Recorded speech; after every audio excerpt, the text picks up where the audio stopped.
Bonjour, Harmonie de Gaïa vous présente aujourd'hui un conte, La rivière et le fleuve. C'est une histoire d'amour.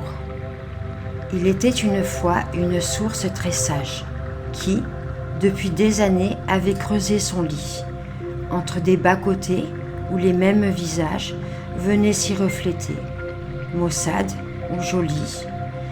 Elle glissait sans fin, douce, alerte et légère, en suivant le sillon creusé entre les rives, ne songeant qu'au pouvoir qui lui restait à faire. Elle offrait sa fraîcheur et son image vive. Puis, au fil des années, elle devint rivière. La route s'élargit vers d'autres horizons, des paysages gris ou des campagnes claires bordaient ses deux côtés, défilant tout au long. Sa ligne fixée par le sort à l'avance, son destin était là, voué à bien remplir le rôle qui était pour elle écrit d'avance, celui d'aller toujours tout droit, sans revenir. La rivière ne peut retourner vers sa source, cela est bien connu. En allant un bon train, l'eau tranquille chantait en poursuivant sa course, puis courait, bondissait, et voilà que soudain, elle fit la rencontre. Joyeuse d'un grand fleuve, elle se fondit en lui.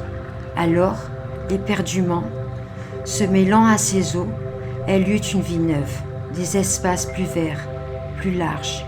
Et maintenant, ils sont un, qui s'en vont, tous les deux, vers la mer, symbole de la vie, riche de tant de choses. Et l'on rêve, pour eux, de paysages clairs, malgré tous les récifs que la nature impose.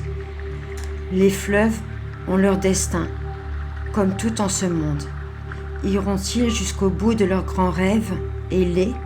Sera-t-elle arrêtée leur course vagabonde par un gouffre ou un lac où ils pourraient sombrer? Dieu, que jamais le ciel en deux bras les sépare, en donnant à chacun un parcours différent. Leurs eaux mêlées seront, malgré tout, en mémoire de qui les aura vus, liés comme deux amants.